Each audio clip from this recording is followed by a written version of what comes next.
আসসালামু আলাইকুম। আজকে আমি আপনাদেরকে দেখাবো কিভাবে আমরা PHP ব্যবহার করে খুবই সহজে ইমেইল সেন্ড করতে পারি। তো আপনারা যদি ওয়েবসাইট ডেভেলপমেন্ট করেন তো অনেক ক্ষেত্রে মেইল সেন্ড করতে হতে পারে, তো এজন্য আপনারা খুবই সহজে PHP ব্যবহার করে জিমেইল SMTPর মাধ্যমে খুবই সহজে মেইল সেন্ড করতে পারবেন।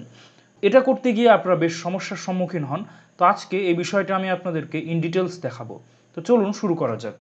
তো আমি আপনাদেরকে গুগল ড্রাইভে SMTP যে লাইব্রেরি সেটা আমি আপনাদেরকে দিয়ে দিব। তো এখানে দেখতে পাচ্ছেন যে জিপ ফাইলটা, এটা আপনারা প্রথমে ডাউনলোড করে নেবেন। তো আপনারা সেই জিপ ফাইলটা ডাউনলোড করে প্রথমে এটা আপনারা আনজিপ করবেন, extract here। তারপর দেখতে পাচ্ছেন SMTP নামে একটা ফোল্ডার কিন্তু ক্রিয়েট হলো। আর PHP ফাইল রান করার জন্য অবশ্যই আমাদের একটা লোকাল সার্ভার লাগবে, তো আমরা জ্যাম্প সার্ভার ব্যবহার করব। প্রথমে আপনার জ্যাম্পের অ্যাপাসি এই অংশটা স্টার্ট করে নেবেন। এটা আপনারা যেটা করবেন সেটা হচ্ছে এখান থেকে কপি করে জ্যাম্প সার্ভার যে ফোল্ডারে ইনস্টল করেছেন তো সেই ফোল্ডারে আপনারা চলে যাবেন। সেই ফোল্ডারে আমরা চলে যাব, আমরা এটাই করেছি। দেন এর htdocs এই ফোল্ডারে যাব, আর এখানে গিয়ে ফোল্ডার ক্রিয়েট করে নিতে পারি যেখানে আমরা PHP ফাইল রাখবো। এই ফোল্ডারের ভেতরে আমি SMTP যে ফোল্ডারটা আমি ভিডিও ডেসক্রিপশন বক্সে দিয়েছি সেটা আমি এখানে নিয়ে নিব। এবার আমি একটা PHP ফাইল ক্রিয়েট করব, এজন্য আমি PHP নিউ, এখানে টেক্সট, তো আমি ধরুন দিচ্ছি যে সেন্ড ইমেইল, আর এর এক্সটেনশন দিব অবশ্যই .php। দেন ইয়েস, এটা আমাদের PHP ফাইল হয়ে গেল। এবার আমরা যেটা করব সেটা হচ্ছে যে কোনো একটা টেক্সট এডিটরে গিয়ে আমরা এটা ওপেন করতে পারি। তো এটা আমি ওপেন উইথ যে কোনো একটা টেক্সট এডিটরে আপনারা এটা করতে পারবেন, অথবা আপনারা এই টেক্সট এডিটরে গিয়ে ওপেন ফোল্ডার, যেই ফোল্ডারে এটা রেখেছেন তো সেই ফোল্ডারে চলে যাবেন। সেই ফোল্ডারে গিয়ে PHP সেন্ড ইমেইল এটা আমি সিলেক্ট করলাম। তো দেখতে পাচ্ছেন এই সব ফাইল কিন্তু আমাদের সামনে চলে আসলো। এবার আপনারা যে কাজটা করবেন সেটা হচ্ছে আমি সেন্ড ইমেইল ডট টেক্সট, এখানে আমি একটা টেক্সট ফাইল দিয়েছি, এটা আপনারা ওপেন করবেন বা ডাউনলোড করে নেবেন। তো এখানে আমি যেই কোডটা লিখেছি ইমেইল সেন্ড করতে গেলে এই কোডটা আমাদের ব্যবহার করতে হবে। তো এটা আমি কপি করে এই টেক্সট এডিটর এখানে আমি পেস্ট করব। আর SMTP এই ফোল্ডারের ভেতরে PHPMailer autoload.php এটা আমরা এভাবে ইনক্লুড করে নিচ্ছি। আর এটা দেখতে পাচ্ছেন আমাদের যে কোড, এটা এখন কিন্তু মেইল আমাদের সেন্ড হবে না, তো এখানে আমাদের বেশ কিছু কারেকশন করতে হবে। তো দেখতে পাচ্ছেন ইকো SMTP মেইলার, এখানে দেখতে পাচ্ছেন টু মেইল, এখানে আমরা যেটা লিখব যেই মেইলে আমরা সেন্ড করতে চাচ্ছি, তারপরে সাবজেক্ট এবং এখানে হচ্ছে মেইলের যে বডি এখানে আমরা যেটা লিখব। আর এখানে দেখতে পাচ্ছেন ফাংশন SMTP মেইলার, এখানে টু, সাবজেক্ট এবং মেসেজ, এখানে বেশ কিছু ফাংশন কিন্তু আমরা ব্যবহার করেছি। এখানে যা আছে তাই থাকবে, শুধুমাত্র আমাদের চেঞ্জ আনতে হবে সেটা হচ্ছে ইউজার নেম, পাসওয়ার্ড এবং সেট ফ্রম, এখানে আমাদের চেঞ্জ আনতে হবে।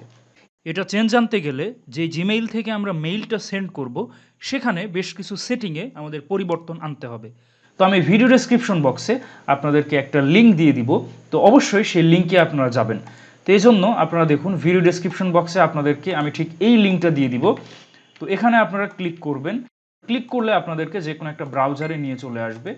তো ধরুন আমি এটা ক্লিক করলে ঠিক এরকম একটা ওয়েবসাইটে আপনাদেরকে নিয়ে আসবে। তো দেখতে পাচ্ছেন গো টু সাইট, আপনারা এখানে ক্লিক করবেন গো টু সাইট। তারপরে আপনারা যেই মেইল থেকে পাঠাতে চান তো সেই মেইলে আপনারা পাসওয়ার্ড দিয়ে সাইন আপ করবেন। আপনাদের সামনে ঠিক এরকম একটা অপশন আসবে।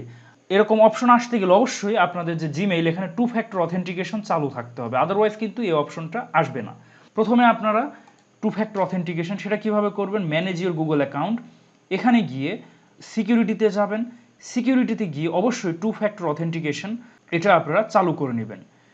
হাউ টু সাইন ইন, এখানে দেখতে পাচ্ছেন টু ফ্যাক্টর অথেন্টিকেশন, এটা যদি অফ থাকে তাহলে অবশ্যই আপনারা অন করে নেবেন। এখান থেকে আপনারা দেখতে পাচ্ছেন এমন অন করা আছে, আর আপনারা অবশ্যই জানেন যে কীভাবে টু ফ্যাক্টর অথেন্টিকেশন এটা চালু করতে হয়। তো আপনারা জিমেইলে টু ফ্যাক্টর অথেন্টিকেশন চালু করবেন, তাহলেই কিন্তু আপনাদের সামনে এটা আসবে, অন্যথায় কিন্তু আসবে না। প্রথমত এটা কিছুই থাকবে না, এটা আপনারা প্রথমে যেটা থাকবে সেটা হচ্ছে বাই ডিফল্ট এরকম কিন্তু থাকবে। এবার আপনারা যে কাজটা করবেন সেটা হচ্ছে সেন্ড অ্যাপ, এখান থেকে আপনারা যে কোনোটা নিতে পারবেন, অথবা আদার কাস্টম নেম আপনারা যে কোনো একটা ওয়েবসাইটের নাম দিতে পারবেন। তো আমি ধরুন জাস্ট লিখছি যে ওয়েবসাইট, বা আপনারা ওয়েবসাইটের নাম দিতে পারেন, বা জাস্ট কিছু একটা লিখলেই হচ্ছে। দেন জেনারেট, এখানে ক্লিক করবেন। দেখতে পাচ্ছেন your app password for your device, তো এখানে একটা পাসওয়ার্ড আপনাদের সামনে চলে আসবে। তো প্রথমে এই পাসওয়ার্ডটা আপনারা কপি করবেন। পাসওয়ার্ডটা কপি করে এবার আমরা এই PHP কোডের ভেতরে আপনারা দেখুন এখানে দেখতে পাচ্ছেন যে পাসওয়ার্ড, এখানে আপনার এই পাসওয়ার্ডটা লিখে ফেলবেন। আর অবশ্যই এই পাসওয়ার্ড কিন্তু সিকিউর, কারণ এই পাসওয়ার্ড কিন্তু অন্য কেউ জানলে আপনার এই মেইল ব্যবহার করে কিন্তু এই মেইল থেকেই কিন্তু অন্যরা মেইল পাঠাতে পারবেন। তো এজন্য এই পাসওয়ার্ড কিন্তু খুবই সেন্সিটিভ, এটা একটু পরে ডিলিট করে দিব, নাই কিন্তু আপনারা আমার এই পাসওয়ার্ড ব্যবহার করেই কিন্তু আবার করে ফেলবেন। তো এটা খুবই সেন্সিটিভ একটা ইনফরমেশন। এরপরে দেখতে পাচ্ছেন যে ইউজার নেম ইমেইল আর সেট ফ্রম ইমেইল, অর্থাৎ আমি কোন মেইল থেকে এটা পাঠাতে চাচ্ছি। এবার আপনারা যেটা করবেন, ইউজার নেম ইমেইল, অর্থাৎ এখানে সেই ইমেইলটা বসাবেন যে ইমেইল থেকে আপনি মেইলটা পাঠাতে চাচ্ছেন, অর্থাৎ ফ্রম, মেইলের যে ফ্রম, তারপরে সেট ফ্রম, এখানেও আপনারা আপনাদের ইমেইলটা লিখবেন যেখান থেকে আপনারা পাঠাতে চাচ্ছেন, আর এখানে সেই পাসওয়ার্ডটা দিবেন যেটা আমরা অলরেডি এইমাত্র কপি করলাম। তো আমি কিন্তু একটু পরে এই পাসওয়ার্ডটা রিমুভ করে দিব। তো আপনারা এটা কিন্তু সেন্সিটিভ ইনফরমেশন, এটা কিন্তু কাউকে শো করবেন না। আচ্ছা, এখানে কিন্তু আমাদের আর কাজ প্রায় অলমোস্ট হয়ে গেছে। এবার আমাদের যে কাজটা করতে হবে সেটা হচ্ছে, দেখতে পাচ্ছেন যে ইকো এসএমটিপি মেইলার, এখানে আপনি টু মেইল, অর্থাৎ এখানে যে মেইলটা দিবেন সেটা কিন্তু সেই মেইলে কিন্তু চলে যাবে। তো আমি ধরুন একটা মেইল দিচ্ছি, এখানে আপনাদের ইমেইল অ্যাড্রেসটা বসাবেন, যে ইমেইল অ্যাড্রেসে আপনারা ইমেইলটা সেন্ড করতে চান। তারপর এখানে একটা সাবজেক্টের নাম দিবেন, ইমেইল, আমি ধরুন একটা সাবজেক্ট দিচ্ছি, আর এখানে সেই সাবজেক্ট বডি।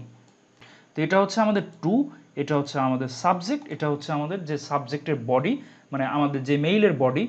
আর এখানে হচ্ছে আমাদের ইউজার নেম, অর্থাৎ যে মেইল থেকে পাঠাতে চাই ফ্রম, তারপরে সেট ফ্রম, এটা হচ্ছে ফ্রম, আর এটা পাসওয়ার্ড, যেটা একটু আগে আমি এখান থেকে কপি করে নিলাম সেটা। তো আমাদের কাজ কিন্তু অলমোস্ট কমপ্লিট। এটা আমি এবার সেভ করব। এবার আমি এটা রান করতে চাচ্ছি, যে লোকাল হোস্ট, দেখতে পাচ্ছেন সেন্ড, কারণ আমরা এখানে একটা শর্ত দিয়েছিলাম যদি এটা সঠিকভাবে হয় তাহলে সেন্ড দেখাবে। তো এটা সেন্ড দেখাচ্ছে। আর আমরা যে মেইল অ্যাড্রেসটা দিয়েছিলাম সেটা হচ্ছে এখানে যে মেইলটা দেখতে পাচ্ছেন। এবার যদি আমরা এই মেইলে যাই তাহলে আপনারা দেখুন এখানে আমরা যে সাবজেক্ট সেটা হচ্ছে সেন্ডিং ইমেইল, আর আমরা যে মেইলটা পাঠাবো সেটা হচ্ছে লার্ন সেন্ডিং ইমেইল, এটা। এবার যদি আমরা সেই মেইলে যাই তাহলে আপনারা দেখুন, দেখতে পাচ্ছেন আমাদের কিন্তু একটা মেইল আসছে। আমরা যে ইমেইল অ্যাড্রেসটা দিয়েছি, তো আমরা দুইবার রান করেছি সেজন্য এটা দুইবার কিন্তু চলে আসছে। তো দেখতে পাচ্ছেন আমাদের মেইল কিন্তু চলে আসছে। এভাবে আপনারা খুবই সহজে ওয়েবসাইট থেকে যে কোনো ইমেইল অ্যাড্রেসে আপনারা ইমেইল পাঠাতে পারবেন পিএইচপি ব্যবহার করে।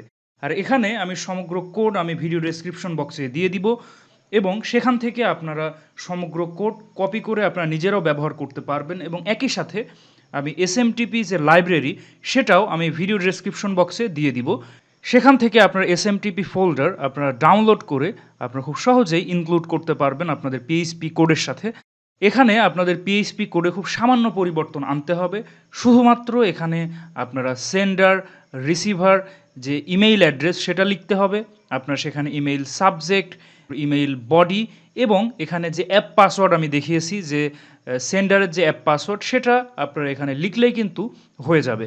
তো এভাবে আপনারা খুবই সহজে আপনারা আপনাদের ওয়েবসাইট থেকে যে কোনো ইমেইল অ্যাড্রেসে ইমেইল পাঠাতে পারবেন। আর এটা কিন্তু সম্পূর্ণ ফ্রি, এখানে কিন্তু কোনো পে করা লাগবে না, আপনারা ফ্রিলি যে কোনো ইমেইলে আপনারা এভাবে ইমেইল পাঠাতে পারবেন।